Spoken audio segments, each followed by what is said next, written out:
amigos, donos da Bola RS no ar nesta quarta-feira. Hoje vamos entrevistar o técnico do Grêmio, Roger Machado. Em seguida, antes eu te apresento a nossa enquete interativa, que é claro, analisa a situação do Grêmio na segunda divisão, na Série B. Está na nossa live no YouTube, na aba Comunidades. O Grêmio na Série B já subiu e agora é brigar pelo título? O acesso é uma questão de tempo ou calma? O último jogo contra o CRB, a derrota 2-0, serve de exemplo. Participe e vote e faça conosco o Donos da Bola desta quarta-feira. Roger Machado, técnico do Grêmio, obrigado pela sua presença aqui conosco nos nossos estúdios. Boa tarde, Roger. Prazer te reencontrar. Boa tarde, Meneghete. É um prazer estar aqui. César, Ribeiro, João. Só mala, né? Só ele mala. Não pode, ele não disse mesmo, ele não disse é um prazer te reencontrar, Meneghete. É, só mala, né? Roger, prazer, Meneghete, te reencontrar. Roger, olha a barbadinha que eu vou te dar. Olha a barbadinha que eu vou te dar pra tu me devolver com uma bordoada e já fazer aquela média lá com o vestiário. E a gente fica aqui 6, 7 meses criticando o time do Grêmio, dizendo que o Grêmio foi mal nesse jogo, o time do Grêmio é ruim. Então eu vou te perguntar diretamente, Roger. Você concorda que o time do Grêmio é ruim? Óbvio que não, né? O time do Grêmio é bom, né, para o momento que o time está vivendo, para a competição que ele está atuando e para os objetivos que a gente tem na competição. Né? O Grêmio vive um momento muito atípico na sua trajetória. Né? Que é um momento de reconstrução. O momento de reconstrução depois de ciclos vitoriosos já é muito difícil.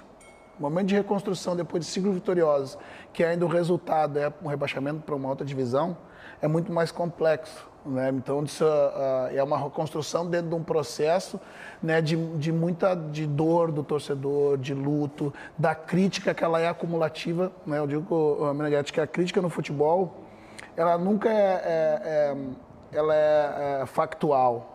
Ela sempre é acumulativa, né? Porque ela vem retroativa, né, com os eventos que acontecem anteriormente. Nesse caso, o descenso e a queda para a segunda divisão, ele até hoje ele é sentido, né? A gente sente o reflexo do torcedor no campo, né? Que ele vai para o campo com a expectativa que talvez que o futebol apresentado seja aquele que caracterizou as conquistas nos últimos anos.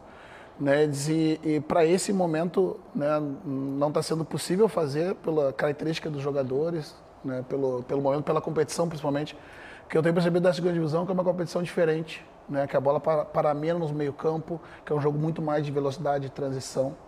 Né, isso tudo faz com que aquela memória emocional do torcedor das vitórias dos momentos de glória, ele seja impactado na hora da crítica. Né, então não tem nada de errado. Né, a construção desse grupo ter sido baseada em cima de muita crítica, isso fez também com que a gente tivesse que se adaptar e saber lidar com isso, né? Eu valorizo muito o trabalho de vocês, né? E essa ligação, talvez vocês representem o sentimento do torcedor, né? De a gente precisa compreender, a gente tem que compreender, né? Não é papel, não é teu papel, né? O papel de analisar do especialista, de vocês especialistas. Mas não é o papel do torcedor compreender esse momento. Ele é emoção. Nós que temos que lidar um pouco mais de forma racional. César. A gente tem uma lembrança de 2 Grêmios nesse período, Roger, nesse teu período. O Grêmio protagonista em casa, que vence praticamente todos os jogos, que consegue fazer tranquilidade na tabela, até mesmo pelo resultado que fez em casa, e um Grêmio com muita dificuldade fora de casa, perdendo oportunidades, não vencendo jogos importantes, perdendo para equipes menores, como foi o caso agora do último jogo que machucou, tenho certeza, a ti, a todo o grupo e os torcedores. O que acontece com o Grêmio? Por que existe um Grêmio protagonista e um Grêmio que não consegue jogar? Qual é a explicação? Como é que a gente pode entender esses 2 Grêmios numa mesma competição? Nós tivemos a maioria dos empates que a gente teve foram fora de casa, né? Novamente, eu acho que isso faz parte do amadurecimento dentro da competição. Né? Primeiro, né? Nós temos a equipe dentro daquelas de grandeza similar, né? Que estão disputando a segunda divisão. Nós temos a equipe que tem menos experiência, né? Tanto o Vasco quanto o Cruzeiro, né? Se a gente puder falar das duas, né? Já estão no segundo ou seu terceiro ano na competição. Né? Elas adaptaram.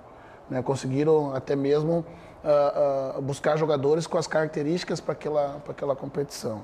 Né? De segundo, para mim, não menos importante, é que nós somos o time também a ser batido. Então, se não do ponto de vista do jogador que joga contra o Grêmio, que ele vislumbra atuando bem, podendo ganhar uma oportunidade, ou porque pela história do clube na competição, o ambiente faz com que a equipe adversária se motive muito mais para jogar contra a gente. Né? Disso aí a gente sabe, a gente tem a sensação e a certeza de que a gente precisa estar com a corda esticada sempre. Né? Os 17 jogos de invencibilidade, né, que começaram com muitos empates, depois se transformaram com as vitórias em casa, né? Deram para a gente, né, um conforto, uma segurança na tabela que a gente não tinha tido até então, né? Mas também eu respondi, acho que em pré-jogo, né, que esse grupo ele foi criado e forjado muito em cima da desconfiança e da crítica, né? E a gente aprendeu a lidar com esse ambiente. Né? Agora que o ambiente está buscando mudar, já calculando por vezes o acesso, isso tudo mexe com o grupo de jogadores. Eu também penso que a gente está devendo, do ponto de vista fora de casa, né? Melhores atuações, mais seguras, né? Os resultados mais sólidos. Né? Mas se a gente partir do princípio de empatar fora e ganhar em casa, a gente sobe. Né? Não tenho dúvida disso. Ribeiro. O Roger Ampassan já falou a respeito desse déjà vu. Ele fez uma lembrança, né, que agora não é possível. Algo que você fala muito aqui no programa, né, Ribeiro? E que Roger, na minha opinião, amparou a grande aceitação do torcedor quando chegasse, e está a imprensa também. Então, uma coisa é a realidade que vocês expôs aí, a outra coisa é a magia do futebol, que o torcedor e até a imprensa, eu, por exemplo, né, fiquei imaginando, meu Deus, o Roger volta, o Grêmio vai voltar a aprender a jogar. Você colocou aí as limitações, as diferenças, vou dizer. As limitações é de minha parte. Eu também acho o time do Grêmio o ruim, acho que ele é limitado para o potencial do clube em relação aos outros concorrentes. E até acho que você tem um prejuízo, porque alguns jogadores têm valores cognitivos um pouco baixos para entender o que você quer colocar em campo. A pergunta que eu te faço é a seguinte: se você ficar em 2023, Roger, você desejaria tentar implantar aquilo que motivou o torcedor a querer o seu retorno? Aquele estilo de jogo, montando um grupo para isso? Ribeiro, ótima pergunta. Né? Eu vou ter que retroagir novamente. Né? Lá em 2015, quando eu cheguei no Grêmio, né, eu não tinha ideia de jogar, por exemplo, com um falso 9, com o Luan de falso 9. A circunstância, a leitura daquele grupo, né, que talvez a maior virtude que o treinador tenha quando dentro do futebol brasileiro, ele conseguiu o mais rápido possível identificar uma maneira de jogar. Né, e lá naquele momento, percebendo pela característica dos jogadores, né, agora a gente estava falando fora do ar, né, inclusive do Luan, né? A carteira dos jogadores, o Luan jogando naquela posição, né, que faz com que você tenha perto da bola uma superioridade numérica, que faz você garantir a posse de bola, somado à característica do Michael, que é um volante que normalmente o volante muito bom toca 80 vezes na bola, 90 vezes na bola. O Michael tinha 140, 150 ações por jogo, equivalia a 2 jogadores quase no meio campo.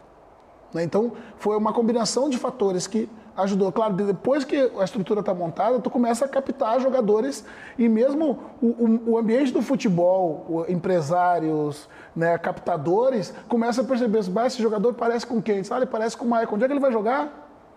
Indica ele pro Grêmio.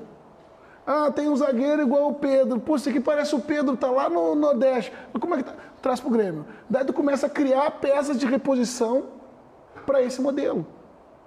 Então, primeiro, no Novo Hamburgo eu já busquei fazer isso, né, ter um jogo apoiado de pós-bola que é o que eu também privilegio. Eu trabalho muito o jogo de posse de bola, né, e jogo apoiado nesse momento. Porém, a característica dos jogadores faz com que seja adotado um outro perfil. Né? Agora, respondendo a tua pergunta final, talvez nem o treinador da seleção brasileira consiga escolher a forma de jogar ou adaptar o que ele deseja para fazer no jogo. Porque por vezes tu vai ter que lidar com uma geração de jogadores bons e tu diz, não, eu não vou convocar esses que são craques porque eles não se enquadram no meu modelo. Não, eu vou ter que criar um modelo para abranger os craques de toda essa geração. Né? Então é muito difícil a gente dizer que permanecendo no que vem eu gostaria de fazer, porque a gente vai ter que fazer mudanças. Né? A mudança depende muito de capacidade financeira. Né? Hoje a gente tem um grupo jovem, né, que a gente está trabalhando junto com a base para tentar, independente da permanência ou não treinador, eu sempre digo, a gente trabalha hoje para se manter estável no cargo, mas a gente tem que pensar, deixar uma estrutura para que o clube se desenvolva. Então é muito difícil responder essa pergunta. Eu penso ter crescido como treinador, né, quando eu trabalhei no Bahia. Né, porque em certa medida, quando eu fui para lá, eu fui contratado, né, para fazer o clube ter mais o domínio do jogo através da posse. Né, mas eu percebi, à medida do contato com o grupo de jogadores, e que aquela seria a característica do nosso grupo, que eu não conseguiria fazer. Então tu viste que ficou aquela imagem presente para ti, carimbada em ti, né? Exatamente. Então o que eu fiz? Eu joguei contra Inter e Grêmio, eu fiz um time, o que eu dei? Eu fui buscar no meu grupo. O que eu tenho? Qual é a característica dos meus jogadores? Cara, eu tenho 5 volantes, né? Então eu tenho uma estrutura para mudar, eu tenho 4 jogadores de beirada rápido, né? Eu tenho laterais que são bons na linha. Né? Tem um centroavante, que era o Gilberto Ocasião, que é rápido também. Então eu tinha 3 pernas de velocidade rápida na frente, com uma estrutura rápida de retomada da bola rápido. Né? E aquilo fez... Durante o primeiro momento, eu juro que nessa construção, quando eu vi o adversário ter mais a bola que eu e rondar a bola perto da minha área, me gerava um mal-estar. Né? Mas eu percebi eu acabei percebendo, Ribeiro, que ter o controle da bola é uma coisa, ter o controle do jogo é outra. Né? Eu posso não ter o controle da bola, né? Ter o controle dos espaços, ter 30%, 40% de posse de bola e finalizar mais com o adversário, porque eu vou estar em melhores condições. Né? Então, hoje eu me considero mais completo em função disso. Né? Mas isso não quer dizer que no futuro eu não possa novamente desejar fazer ou encontrar um ambiente que me proporcione fazer o que eu fiz no passado. Aconteceu um jogo que ilustra isso agora, final de semana em Porto Alegre. O Inter teve contra o Fluminense 35% de posse de bola e ganhou o jogo por 3-0. Ilustra o que tu estás falando. JB, a tua pergunta. Para completar, o Mando na coletiva disse exatamente isso, que via o Inter falando em jogar mais propositivamente no campo adversário e contratando atacantes. Ele disse assim, não é de velocidade pelos lados, ele disse assim, não é bem isso que a gente precisa. Até o Mando disse, a gente pode evoluir e no próximo ano, na próxima janela, contratar jogadores com esse perfil. Mas, Roger, assim como o Meneghetti, eu não posso pipocar. Vamos lá. Tem uma coisa que me incomoda bastante. Vamos lá. E que eu já citei aqui, então eu tenho que fazer na tua frente também. Ótimo. Por que tantas vezes citar que tem 30 anos de profissão? Eu tenho 30 e poucos de idade, então tu tem mais de profissão do que eu de idade. E muitas vezes colocar como se a imprensa não te entendesse. Porque várias vezes tu cita a imprensa, a crítica pública, vocês, tal. O que tanto te incomoda da gente? Nada. Mas tu fala sempre. Mas o que está relacionado ao fato de eu dizer que eu tenho 30 anos de profissão não sei, às vezes me parece um carteiraço. Mas então é uma percepção tua, né? Não, mas né? Não, mas daí tu está perguntando e respondendo por mim, né? Não, mas que é um carteiraço Isso todo mundo sabe que é um carteiraço. Não, agora vamos evoluir o porquê que tu tá dando esse carteiraço. De profissão, Meneghetti? Não, o Meneghetti dá carteiraço 36. também. O Meneghetti dá carteiraço. 36. Não, o que eu quero dizer quando eu tenho 30 anos de profissão é que eu tenho muita experiência para falar sobre o assunto que eu estou falando. Não, mas e muita autoridade. Vou te falar na tua frente porque eu já falei antes. Eu falei exatamente aqui, um dia escapou, falei um palavrão. Eu disse assim, tu é bom pra baralho. Não é porque tu tem 30 e tantos anos. Não, mas quem tem mais tempo de profissão fica bom pra caralho porque tem mais tempo de profissão também. É baralho, não, desculpa, É que assim, João, é que talvez só no futebol, acho que tu vai entender. Acho não, tenho certeza. Só no futebol, né, que o profissional fica mais velho, experiente, ele vai ficando pior. E quer acabar com o profissional. Né? Eu vejo treinadores que contribuíram enormemente com o futebol brasileiro, né? O Filipão, né? O Vanderlei, o Celso Rotti, né? Eu vejo que é atribuído a eles uma pecha de ultrapassados, Né? Talvez seja uma autodefesa, acho que é por aí, né? Talvez seja por aí. Né? Mas pensando justamente nisso. Mas o mundo é assim, o mundo corporativo também é assim, né? Não, mas uma coisa é tu ter a data de nascimento avançada, né? Por meio de DNA. Outra coisa é tu ser ultrapassado. Claro, São coisas concordo, diferentes. concordo, mas tô dizendo, no mundo corporativo, você vai ficando velho, tá velho, tá ultrapassado, não sei o quê. Mas depende... Os caras já querem me tirar da ancoragem do programa, porque é que eu tô velho aqui também. Exatamente, depende de que a gente se manter atualizado. Isso. Né? Eu cito muito, para mim, dois profissionais, para mim, eles traduzem muito isso. Né? Um acabou de saiu do campo, que é o Paulo Autuari, né? que tem mais de 40 anos como treinador de futebol e fala e faz futebol há 40 anos e evoluiu da mesma forma. E agora, né, na segunda divisão, eu enfrentei talvez o treinador mais longevo do futebol brasileiro, que é o Hélio dos Anjos. Né? Quem olha as equipes do Hélio hoje, né, e eu tive a oportunidade de ser jogador do Hélio, percebe essa mudança de conceito e metodologia que faz com que ele se mantenha atual hoje. Né? Então, em função disso. Talvez seja uma defesa, né? Quando a gente fala em 30 anos, mas para mostrar que a experiência, o tempo de experiência, ele não vai deixando, os cabelos brancos não vão deixando pior, eles vão deixando melhor. E segundo, qual que era? Que você falou? Que era isso que eu queria completar. Vou tirar, aí eu já vou colocar uma sensação minha, tu falasse isso. Às vezes tu cita tanto a gente, porque vocês, como se nós não entendêssemos. Aí eu acho que tu comunicaste muito bem na última entrevista, numa pergunta do repórter Rodrigo Oliveira, que foi na linha seguinte: Roger, tu não tá jogando com o que tu pode, com o material que tu tem, na competição que tu tá. E eu acho que a impressão que eu tinha é que tu ficava até chateado que a imprensa não conseguia entender isso e traduzir para o torcedor. Exato. Eu acho que, para mim, o papel da imprensa, de vocês analistas, né, do jogo, ele é justamente ser o meio do caminho. Né? Por vezes há uma crítica da forma como eu construo meus raciocínios de forma mais sofisticada na linguagem relacionada ao jogo, porque foi a construção que eu fiz desse conhecimento. Para mim, exatamente, vocês têm esse papel de traduzir, ser a ligação do treinador com o torcedor. Agora, se vocês não estão conseguindo alcançar o conhecimento que eu tenho, ou a forma como... não é um problema especificamente meu. Né? Quem tem que buscar esse conhecimento, né, são os especialistas. Senão também eu vou ser obrigado a concordar a partir de agora com alguns colegas que falam que, ok, é muito bom o intercâmbio de treinadores estrangeiros, mas então vamos intercambiar também comentaristas para a gente levar o nível da discussão do futebol no Brasil. Né? Que eu não acho que seja o caso. Né? Porque profissionais que nem tu, que é o mais jovem de nós todos aqui, né? A tua trajetória não é pequena. Eu te conheço quando tu tinha o teu blog e falava de futebol. Né? Se isso foi o que fez que tu chegasse aqui hoje, a tua capacidade. Né? Porém, quando eu falo do ambiente externo, né, eu estou falando de um todo, mas é claro que eu estou me dirigindo àqueles da crítica especializada, né? Que para mim, de novo, são os que têm que pegar minha informação, depurar e transmitir para o torcedor.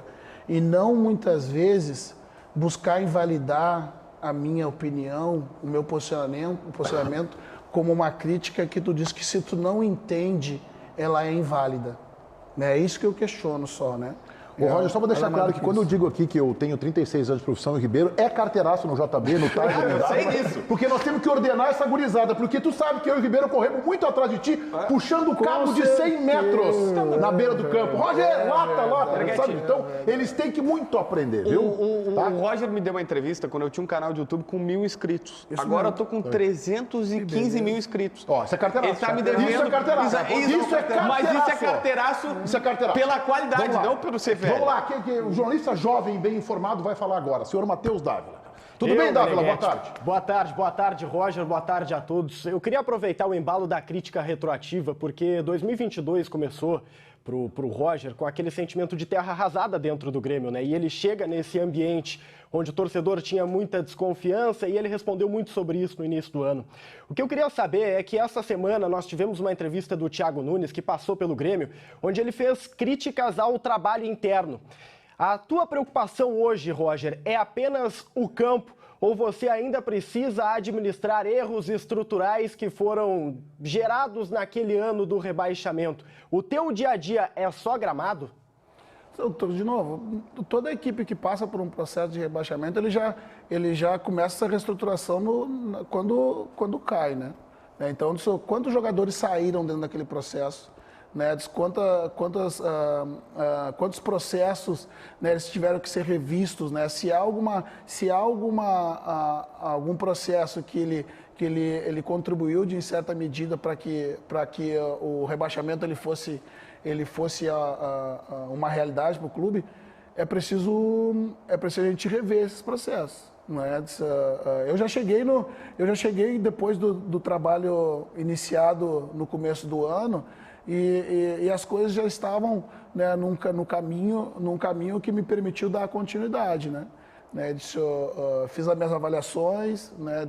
Olhei o meu elenco de uma forma geral, principalmente os mais novos. Né? Isso é uma questão que ela é bem importante. O ano passado eu me recordo, estando de fora, né? Eu lembro que falaram muito que o vestiário era rachado, né? Entre os mais novos, os mais velhos. Né? O que a gente precisa entender, e eu falei muito isso, né? Talvez fosse para passar uma mensagem, né? Diz que o jovem ele era a nossa esperança, não era a nossa solução. Né? Porque o grupo do Grêmio era um grupo muito jovem, né, com uma expectativa muito grande, e a gente sabia que o peso de uma segunda divisão ia ser muito grande para os ombros daqueles meninos.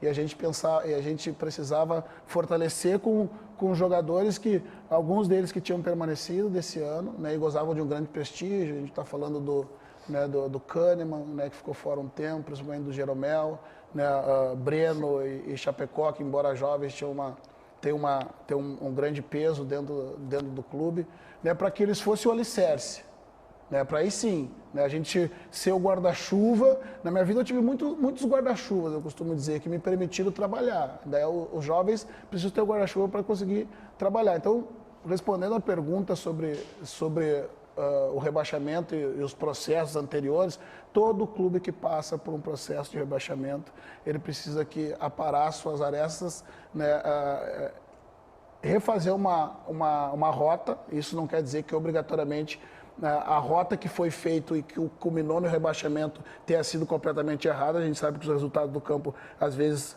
né, nos traem, né, mas todo clube que passa por rebaixamento ele vai inevitavelmente ter que se reestruturar. Roger, o Grêmio vai passar por um processo eleitoral, você é sabedor disso, você não tem nada a ver com isso, já tem aí candidatos colocados, vazam nomes, muita fake news.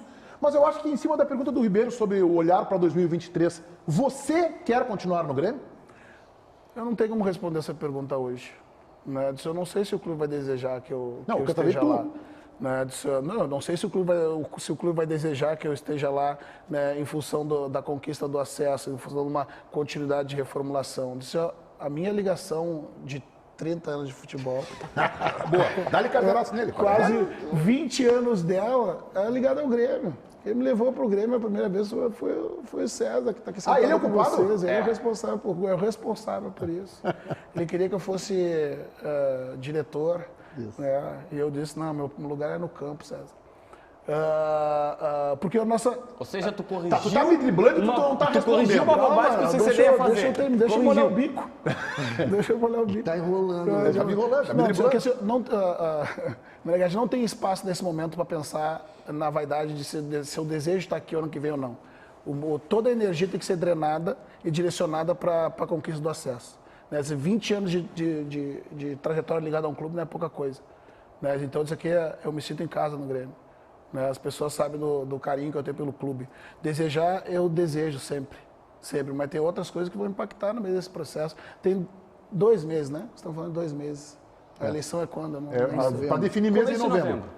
Um dia depois do último Dia 6, jogo. né? César, pergunta pro Roger, por favor. Eu tenho, Roger, eu estava mais ou menos nessa linha, sabendo do teu desejo, fico feliz que tu tenha o desejo de continuar no Grêmio, já imaginava a resposta. Mas eu preciso entrar ainda nessa casa de 30 anos. Porque essa casa de 30 anos, tu viveu uma glória lá na década de 90 como jogador, depois glória também como treinador lá naquela construção do time, e agora eu nunca vi um Roger tão pressionado como em toda a vida dele nesses 30 anos de casa. Porque é verdade. Eu pressiono, o Ribeiro pressiona, o Meneghetti pressiona, o JB pressiona, o torcedor pressiona e a gente sabe disso. Como é que o Roger recebe, tendo toda essa história no Grêmio, uma pressão tão grande de todo esse ambiente? Ah, é muito mais difícil para mim, né? Sim, imagino. Sem dúvida. Primeiro Não faz ideia como é ruim de criticar, Roger. Primeiro porque eu estou em casa, né? Tirando o aspecto futebol, eu estou de casa. Em casa. Né? Eu estou na minha casa. Né? Estando aqui ou não, semana que vem eu vou ter que sair na rua. Vai. Né? E dependendo do sucesso que acontecer em campo, eu serei cobrado por isso.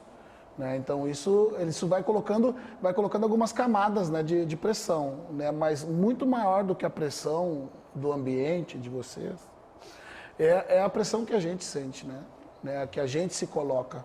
Né? Então, de fato, é um momento que eu me sinto mais pressionado. Eu me cobro. Eu me cobro. Né? Claro que ela é impactada pela opinião externa. Né? Eu não tenho, eu falo para minha família, se você sofre mais do que eu, né? Porque eu aprendi durante esses 30 anos, vivendo com a crítica, conseguir separar um pouco. Né? Eu digo, a gente é vários papéis na vida, né, César? Aqui eu estou com um papel de entrevistado, eu tenho um papel de treinador, em casa eu tenho um papel de pai, com meus irmãos eu tenho um papel de irmãos. Né? Eu separo aquele papel de treinador, mas as pessoas que convivem comigo, você sofre mais do que eu, porque eu não vejo, eu não leio, né? Eu não escuto. Mas tu não lê por isso. Para me proteger. Quer dizer que tu não nos xinga, então, ao meio-dia? Nunca nos xinga? Não. Estamos tranquilos. Quem me falou agora quem me brifou foi o Igor. O Meneghetti passou 6 meses te dando pau. Isso aí. Né? Isso aí. Então eu fiquei sabendo agora, vindo para cá. Porque assim, eu falo eu digo, a crítica, eu entendo muito bem que o que vocês fazem em ligação com o torcedor faz um jornalismo esportivo. Só que tem um erro sério aí que a gente tem que corrigir. O Igor cometeu uma fake news. Quem te elogia no programa é o Meneghetti. Não, eu queria que ele fosse pro Inter, inclusive. Né? Mas Eu acho. Olha lá, o Igor tá dizendo que não. Fake news. Vai controlar para assessor, é sempre assim, cara. Eu sempre sou possessor. O que eu queria dizer é o seguinte, terminar dizendo o seguinte. Da mesma forma que eu entendo que a crítica ela não é errada, mas ela é imparcial, que ela desconsidera o contexto. Então eu não vejo nada. Quando as pessoas... eu estou te mandando, o cara está falando bem disso. Não quero saber. Né? Porque da mesma forma, se eu entendo que a crítica ela é por vezes parcial, né, incompleta, porque ela não tem o contexto que quem faz futebol faz, eu também tenho que entender que na hora da crítica positiva ela também é parcial. Sim. Né? Então tem uma então, que tu vai ter que responder. Não sei se sabe ou não, acho que o Bagir sabe. E ela não é regional, ela é nacional. O Roger faz bons trabalhos, mas não tem fôlego. Chega um momento que ele não consegue segurar. Ou é o vestiário, ou o time cansa. É um carimbo que é colocado na tua trajetória de pouco mais de 10 anos como treinador. Auxiliar do treinador. Você concorda com isso? É injusto ou o jornalista não conhece o contexto? Mas sabe, como você disse? Completamente injusto, Ribeiro. Sabe por quê? Porque outro dia me perguntaram a respeito, lá na Bahia me perguntaram a respeito disso. Viu? Né? Sabe o que eu respondi? Eu estava em Salvador. Sabe como é que é feita a avaliação do trabalho do treinador de futebol no Brasil? Se é a mesma coisa, tu pegar a tua esposa e ir para o Nordeste em julho, onde é o mês de chuva, né? E no Nordeste são 330 dias de sol por ano, tu pega uma semana de chuva e tu volta para Porto Alegre e diz que tu nunca mais vai no Nordeste porque lá só chove. Então o que acontece é que o treinador de futebol ele fica 5 meses no cargo e ele cai por uma janela de maus resultados, né? Se o trabalho dele é avaliado pelaquela janela de uma semana que choveu. Né? O dia eu falei assim, eu tô louco para fracassar, cara, eu não consigo fracassar. Né? Porque não me permitem, pô. Né? Eu saio antes, me deixa fracassar, pô, para tu poder tecer essa crítica. Né? Os meus últimos empregos, né, eu saí, por exemplo, em oportunidade de classificar na Libertadores, classificar na Copa do Brasil, estável no Campeonato Brasileiro. Ainda bem que eles mudaram a decisão, por exemplo, da Copa do Brasil, que eles tinham botado lá para o final do ano, eles botaram de volta para o meio do ano. Sabe por quê?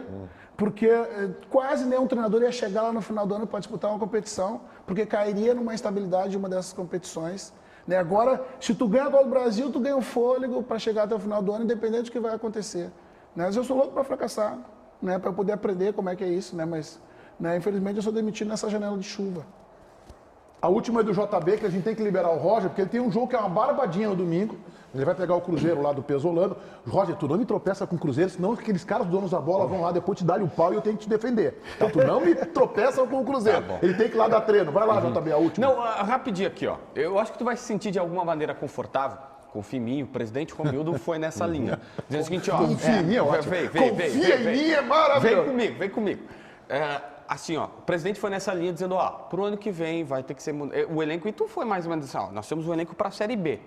Para 2023, estando aqui ou não, tu é o cara que conhece tudo que está acontecendo lá no vestiário.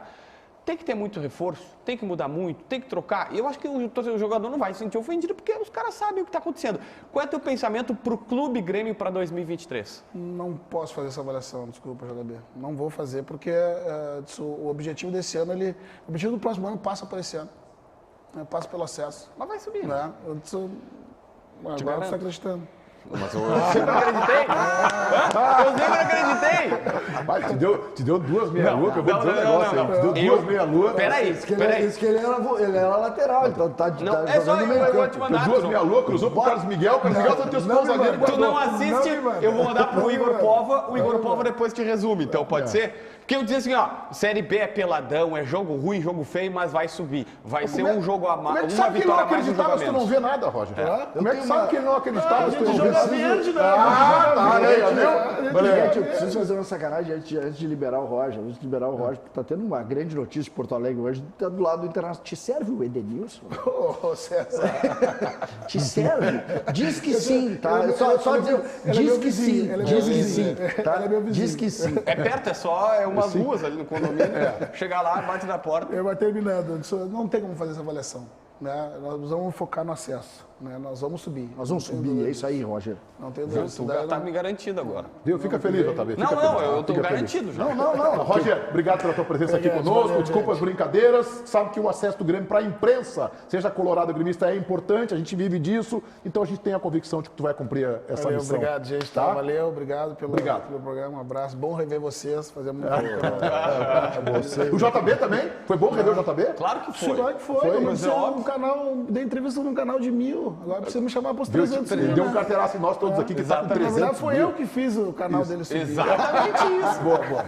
Ô, Davi, vamos dar um destaque aí, vamos falar dessa encrenca que aconteceu no Beira-Rio, a gente vai liberando o Roger aqui e tu fala o que aconteceu com o Edenilson lá no treinamento de hoje pela manhã, Matheus Dávila. Vamos, Meneghete, porque deu confusão lá no CT Parque Gigante, viu? Uma discussão do Edenilson, que voltou a trabalhar hoje, trabalhando normalmente, recuperado do problema no joelho. E o Edenilson acabou confrontando um jornalista, o repórter Lucas Colar, do canal Vozes do Gigante. O Colar estava acompanhando a atividade, fazendo a cobertura do treinamento, quando em dado momento o Edenilson sai do meio-campo e vai na direção do cercado, onde os repórteres ficam. E lá estava Lucas Colar. Com o dedo em riste, o Lucas Colar foi confrontado pelo Edenilson. Disse o Edenilson o seguinte, as palavras dele: toma mais cuidado. Tenha respeito quando for falar no meu nome. Me tira do teu circo. Eu não sou palhaço. Sou profissional. E falou um palavrão no final. O Colar até tentou perguntar, confrontar o Edenilson, dizendo o seguinte: o que eu falei, Edenilson? O que eu falei? Mas o Edenilson virou as costas e saiu. Não continuou a conversa. Com o dedo em riste, ele confrontou o Lucas Colar, mas não deu a oportunidade para o debate ou então para a justificativa. Foi o acontecimento, esquentando um clima. Era para ser um treinamento tranquilo, Meneghete, e acabou tendo esse incidente. Bom, olha só, eu quero manifestar sobre isso, tá? Sobre esse episódio do Edenilson, com todo respeito ao jogador, ao atleta, que é um cidadão. E que teve respaldo de quase 100% da imprensa do Rio Grande do Sul nesse episódio de racismo do Corinthians, por exemplo, e que muitas vezes foi elogiado, e talvez a imprensa do Rio Grande do Sul tenha empurrado o Edenilson com tantos elogios até ele ser convocado pelo Tite para a seleção brasileira. Mas eu não acho legal a atitude do Edenilson, por mais razão que ele tenha tido, de chegar com o dedo em riste num jornalista, no caso no Lucas Colar do Voz do Gigante, com o dedo em riste, sem inclusive dizer a que ele se referia. Agora, dentro de um processo democrático, desta relação da imprensa com os protagonistas, que em última instância são os jogadores, ele tem o direito de questionar, de colocar o seu argumento, de ir lá e dizer, olha, não gostei do que tu fez, estou me referindo a isso, não foi legal. Agora, esse tipo de atitude dele permite que talvez um jornalista um dia também coloque o dedo na cara do Edenilson. E mais do que isso, pode permitir que um torcedor do Inter, atitude que eu condeno, vá lá intimar o Edenilson sem dizer nada, colocando o dedo na cara do jogador. O que eu condeno. Eu acho que o torcedor tem o direito de vaiar, de aplaudir e até de xingar, o futebol permite, embora eu não ache legal. Quando eu vejo um palavrão daqui, bancada, aquilo aí, um jogador xingando com termo de nível baixo, me agride um pouco, eu não acho legal. Mas o futebol se permite a isso. Então, o Edenilson poderia chegar no jornalista e questionar, e argumentar. Agora, a maneira como ele fez foi equivocada. Parece que ele estava ameaçando e desafiando. Vamos à mensagem do JB. Meneghetti, para nós que somos apaixonados por pão e futebol, chegou a hora do gol do dia, no oferecimento da Marquespan. Diego Souza é disparado o goleador do Grêmio nesta temporada. Ele já marcou 16 gols. O mais próximo dele na artilharia é o Elias, que nem está mais aqui no clube. Então não fale mal do Diego Souza. O Elias tem 7, ele tem 16. Confira como foi o primeiro gol do Diego Souza em 2022.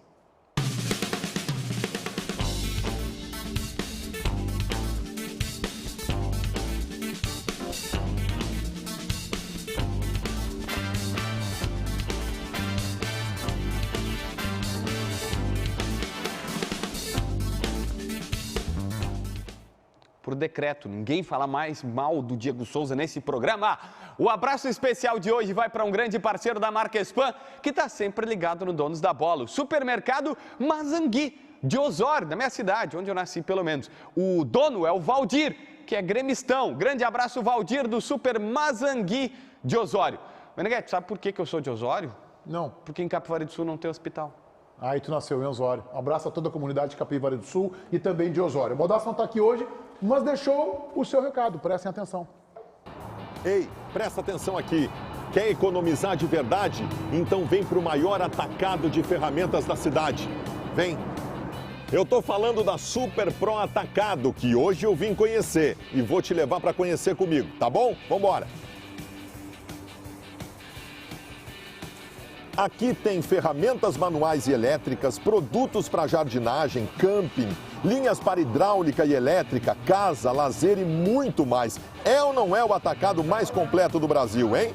Olha só esse setor de tintas, olha a imensidão disso. Aqui tu encontra toda a variedade das linhas Souvenir e Glazur e tudo, absolutamente tudo que tu precisa em acessório para pintura. Olha só, e tem o sistema Self Color, que tu escolhe a cor de tinta que tu quiser. São mais de 1.700 opções. Tu escolhe a cor que tu quer. Olha aqui, ó.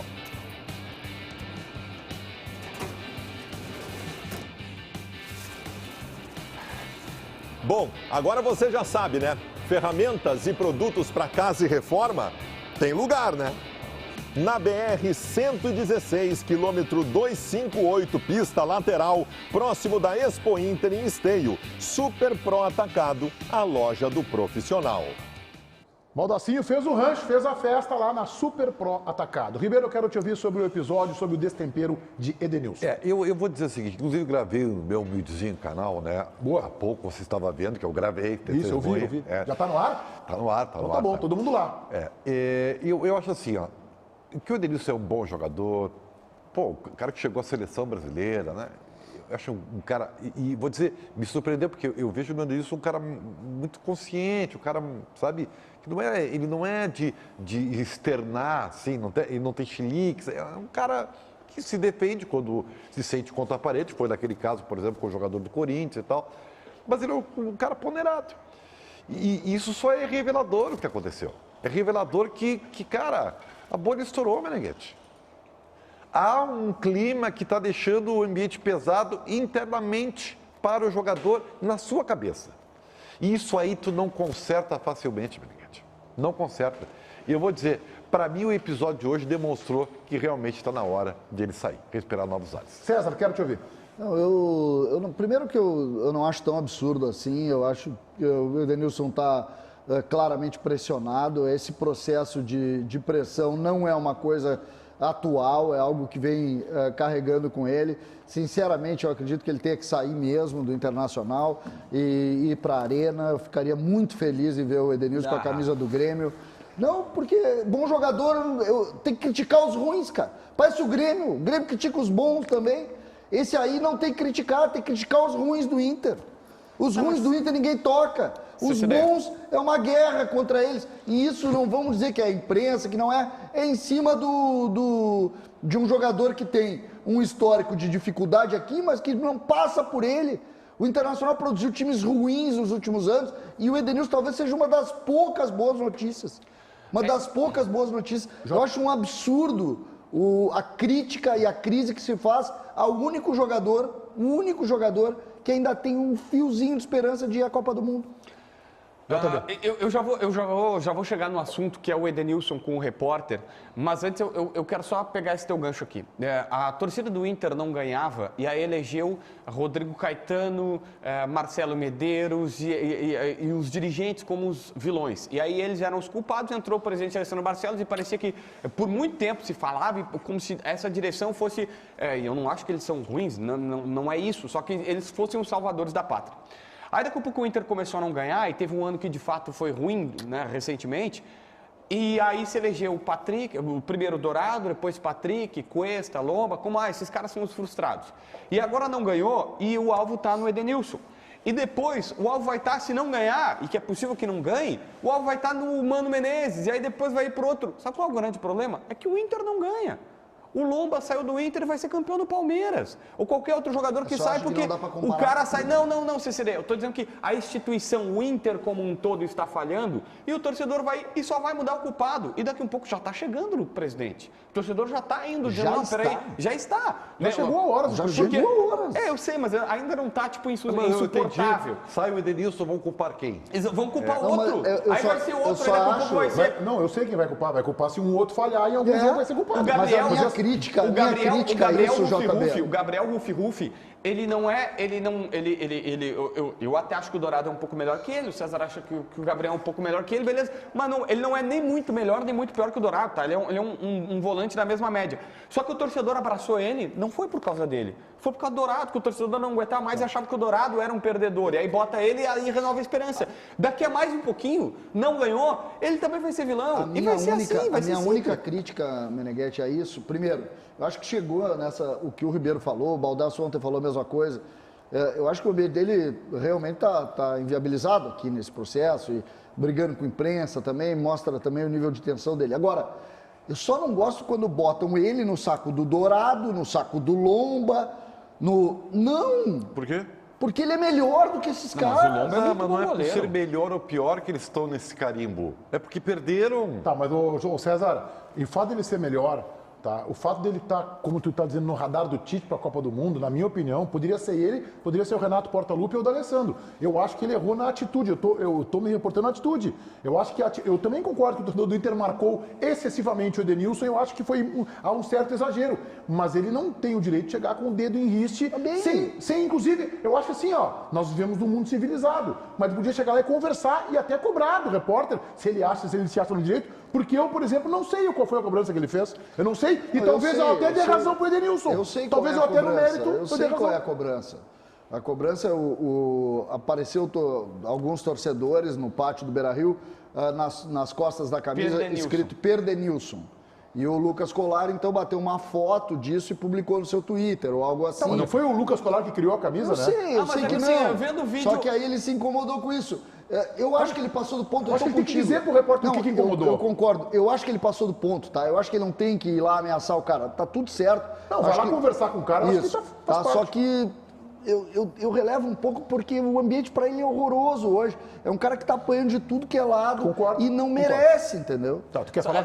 Aí, entrando nessa discussão aqui, o grande lance... E quem quiser tá lá no canal do Voz do Gigante, tá lá no canal do próprio Lucas Colar, no Instagram deles, eles respondem por isso. O que a gente recebe de bastidor do Edenilson é o que chateou e o que motivou ele a fazer esse ato, passando do ponto, dos limites, metendo o dedo na cara do repórter, Foi porque um torcedor fez uma camisa, que era a camisa do Edenilson, ele pegou e botou Perdenilson na camisa para criticar. E aí os caras zoaram, brincaram, disseram que iam tirar print, repercutiram, colocaram nos Instagrams pessoais e tal. Foi o torcedor que fez, mas de alguma maneira ele foi chancelado, colaborado, foi divulgado e propagado pela galera do Voz do Gigante, que faz um baita de um trabalho. E ele não gostou e por isso foi cobrar o Lucas Colar. Aí, Meneghetti, eu tô contigo. Minha avaliação, e respeitando muito, porque eu adoro o trabalho que eles fazem lá no Voz do Gigante. Os guris, na minha visão, eu não faria aquela brincadeira. O torcedor fez, beleza, torcedor, beleza. Tá. Eu acho que eles propagaram demais, é a minha visão. Só que o Edenilson podia ter chegado, Colar, vem cá, cara, pô, isso aqui para um repórter, não é teu trabalho, cara. O torcedor fazia, eu não posso falar, pô, tu é repórter, tu é... Só que o problema é meter o dedo na cara, não falar. Eu fico pistola com isso quando o cara não fala. Eu tenho uma opinião sobre a brincadeira. O cara perdeu uma camisa, ele jogou fora uma camisa, botar Perdenilson. Acho que a brincadeira não tem graça nenhuma. Não tem lógica nenhuma, não tem graça nenhuma. Olha só. Antes da KTO, eu quero mandar aqui 3 abraços. Pro aniversariante Lucas Deon. Parabéns, Lucas Deon, que está sempre acompanhando o Donos da Bola. Pro seu amigão Bolívar Miguel Teles, nome de general, Bolívar Miguel Teles, um abraço. E esse vai para mais longe ainda, para João Pessoa, Paraíba, o Márcio Nobre, que não perde um Donos da Bola, vê sempre pelo YouTube. Alô, Márcio Nobre, aí em João Pessoa. KTO.com, nossa casa de apostas, tá aqui o cupom promocional Donos TV, 20% de bônus no teu primeiro depósito. Tem 2 jogos de Copa do Brasil, Atlético Paranaense e Flamengo. Que jogo, hein? Vamos ver o Filipão. Ribeiro. O Atlético ganha 1-0, gol do Vitor Roque. CCD. O Atlético Paranaense, na última Copa do Brasil, eliminou o Flamengo, e acho que eliminou o Flamengo em outra competição. O que faz eu ir caminhar para o lado do Flamengo. Então, para mim, hoje é pênaltis, e o Flamengo avança nos pênaltis com um empate no tempo normal. JB. O Flamengo avança. Foi 0-0 o primeiro jogo, né? Foi 0-0. E aí esse aqui... Cara, foi 0-0 pro Flamengo, né? Porque eu acho que o Atlético foi garfado naquele jogo. Isso. Ribeiro, eu vou roubar teu palpite, tá? 1-0, gol do Vitor Roque. Matheus Dávila, o teu palpite na KTO para Atlético Paranaense e Flamengo. Pra mim é 2-0 Fla. Não, meu palpite é 1-1. Eu acho que essa decisão vai para os pênaltis. 1-1 é meu palpite. E o outro jogo, também às 9h30, também quartas da Copa do Brasil, tá lá na KTO.com. Vai na KTO.com, meu. Tá aqui o cupom promocional Donos TV, 20% de bônus. Donos TV, Corinthians e Atlético Goianiense, Ribeiro. Corinthians 3, Atlético 0, Corinthians classificado. CCD. Hoje o Atlético Goianiense ganha o jogo do Corinthians e o treinador do Corinthians vai conhecer o embarque internacional e voltará para Portugal. Matheus Dávila, o teu palpite para Corinthians e Atlético Goianiense. 3-1 Corinthians hoje. Também. JB? Eu não lembro como é que foi o primeiro jogo. 2-0.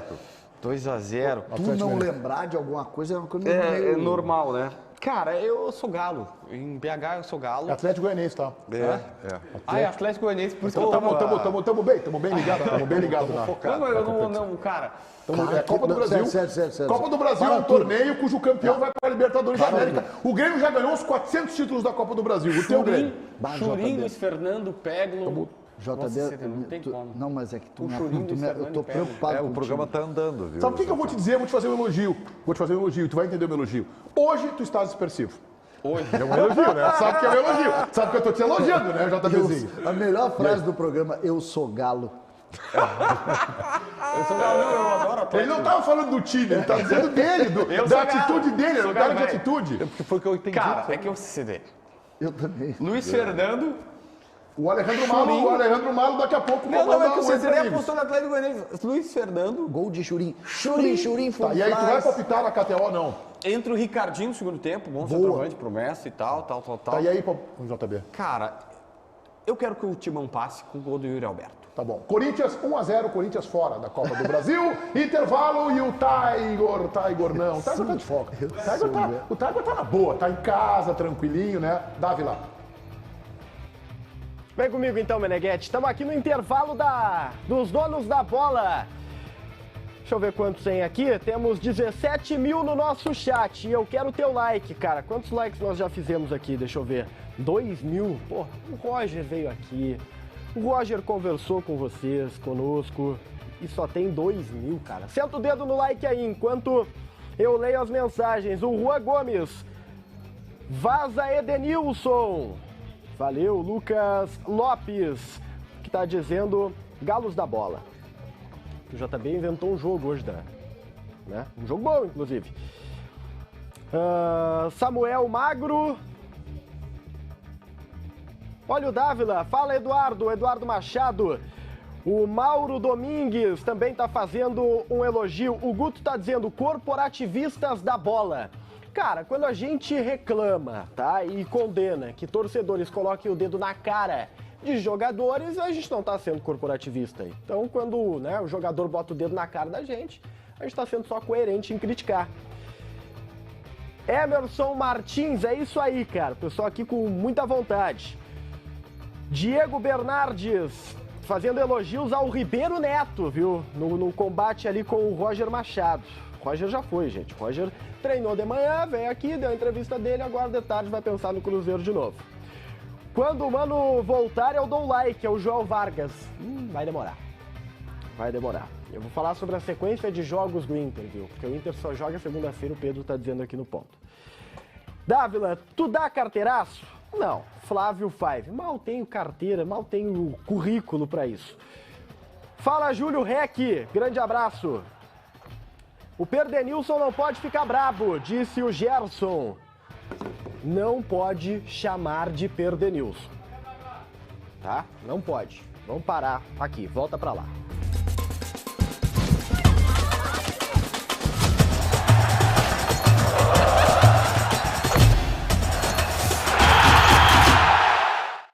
O recado é para você, meu amigo, que está aí pensando no que vai fazer. Vou ligar ou não vou ligar, Rafael? Vou resolver a minha vida sexual que está com problema ou não vou fazer? Eu fico pensando, por que ele não faz isso? Qual é o receio que você tem? Qual é a dúvida que você tem? Pois eu vou te dizer, para você ter dúvidas, que é normal, você tem que primeiro tirar elas, ligando.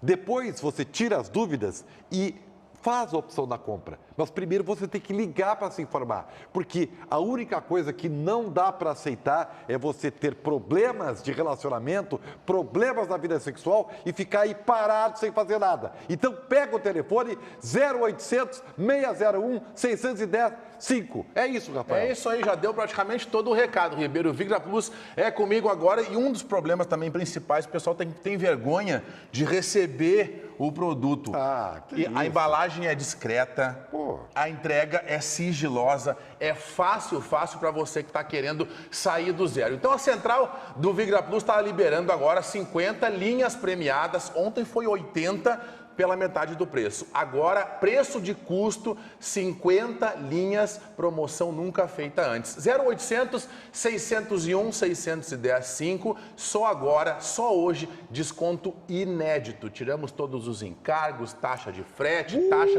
para os primeiros 50 que ligarem agora no 0800 601 610 5 para você ter uma potência forte, prolongada, dá mais prazer para sua parceira. O Vigra Plus trouxe uma tecnologia, o Ribeiro, que aumenta de forma rápida a testosterona e o hormônio do crescimento com efeito rápido, imediato e com resultados garantidos. Você que é cardíaco, diabético, também pode tomar, não tem problema nenhum. São poucas unidades, 50 unidades, a preço de custo é para comprar e já ter resultado imediato. E vamos dar de presente, como todos os dias, o Vigra Hot, tá aqui ele, um gelzinho especial que você pode usar na sua relação. Enquanto o Ribeiro vai terminar o merchan, eu vou tomar o meu hoje, Ribeiro. Vai tomando aí, vou dizer, são só 50. São só 50. Então, ó, vai, 0800 601 610 5. São só 50. Ainda não adianta chorar. 0800 601 610 5, Meneghete. Obrigado, Ribeiro. Dávila, vamos falar da renovação do técnico do Inter, por favor? Porque a eliminação na Copa Sul-Americana, Meneghete, não tirou o otimismo desta renovação acontecer. As conversas seguem lá no CT Parque Gigante. E a ideia é que nas próximas semanas o novo contrato de Mano Menezes possa ser assinado. O atual vínculo vai até dezembro deste ano, então tem tempo. As conversas continuam e o Mano é o cara para comandar o Inter em 2023. Esta, pelo menos, é a visão da direção. Vamos lá. Muito bem. É uma questão que o Tiger hoje falando na Atualidades Esportivas primeira edição, Ribeiro, que é muito curiosa. Porque o Inter, o Tiger deu esse bastidor, estava preocupado com a possibilidade, não preocupado, o Inter queria ganhar a Sul-Americana, mas isso poderia inflacionar o salário do Mano Menezes. Agora a renovação vem num outro patamar. Mas a gente está vendo uma coisa boa num problema futuro. Eu acho que eu preferia o Inter ganhar e ter um problema, tá? Mas o Mano assim, já ganha bem. Peraí, Ribeiro. O Mano já ganha bem. Não. Eu não vou discutir se ele ganha bem ou mal, mas a gente sabe, isso é informação que tu tem também, que ele veio pra cá e ele teve que se adequar a uma realidade do clube. Tanto é que trancou a negociação, te lembra que deu uma trancada? Lembro, mas tudo bem, mas olha só, Meneghetti, o Mano, a gente ficou sabendo que o contrato ele foi para a justiça do Mano com o Cruzeiro. 2018, 2019, quando ele era aquele time do Cruzeiro campeão da Libertadores e tudo mais, ele ganhava só ele, sem o auxiliar, R$500 mil. E para 2019 subia para 600 mil. E nesse caso foi para a justiça porque eles nunca subiram esse salário, ele parou na justiça, ganhou 1 milhão do Cruzeiro e tudo mais, é uma outra história lá. Mas se eu tenho a base de um time que ele foi campeão de uma Copa do Brasil, que é mais importante que a Sul-Americana, o Mano ia ficar nessa média. Porque o Mano, ele é um pacote sozinho. É ele e o auxiliar. Tudo bem que é o pacote sozinho, ele é o auxiliar. Só quero dizer o seguinte, para a direção do Inter, se há alguma esperança, e tu falasse sobre isso ontem no Donos da Bola na rádio, que hoje tem de novo às 7 horas, na Rádio Bandeirantes, o JB falou que ele acha que o Inter, pela primeira vez, está mostrando que está sinalizando que está no caminho certo. O JB não está olhando para 22, está olhando para 23. Se há alguma esperança disso, aí é uma leitura minha, ela atende pelo nome de Mano Menezes. É a esperança que tem de o Inter ir bem em 23. Só que se ele ganha a Sul-Americana, ele pede 800 e tem que pagar. Tá, porque senão desembarca aqui, porque a imprensa começa a badalar, esses jornalistazinhos aí, o Pablo Lavadien, que tem uns que estão badalando, o técnico do Melgar, como eu, por exemplo, desembarca aqui em janeiro o Pablo Lavadien, e dura 2 meses. Só que aí tem que ser o Mano Menezes ganhando quentinho, que é mais ou menos próximo do que ele já ganha, e aí paga o auxiliar e tá bom. Eu não vou determinar quanto o Mano merece ganhar, mas eu tô dizendo que o Inter tem que valorizar o treinador que colocou o time nos eixos. Tá, mas se era 500 no Cruzeiro, não é eu que tô determinando, é o próprio Mano. Se era 500 no Cruzeiro, é 500 aqui. Mas o 500 Cruzeiro em que ano? 18, que ele ganhou a Copa do Brasil. 4 anos depois, vão ser 5 anos depois. Não sei. Bom, mas a gasolina tá barata. Eu tô vendo. Meneghetti não tem nenhuma discussão para mim. Ele vai ser muito valorizado, ele vai ser, porque ele pegou o time num status. Vocês estão falando de disputa de campeonato aqui ou ali, pegou num status e está entregando em outro. Mas não botou vai custar caro, ele vai renovar. Eu não vejo muita mudança assim por ter perdido a Sul-Americana. Rio Grande resolve. Alô, Jefferson. Alô, Meneghetti. Você aí que não conseguiu chegar aí no nosso feirão.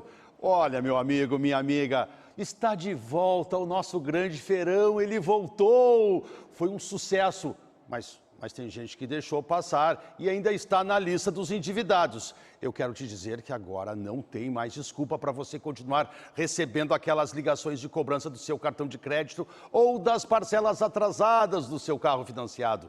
Você aí que ainda não procurou a Rio Grande Resolve, venha negociar suas dívidas aqui no Grande Feirão.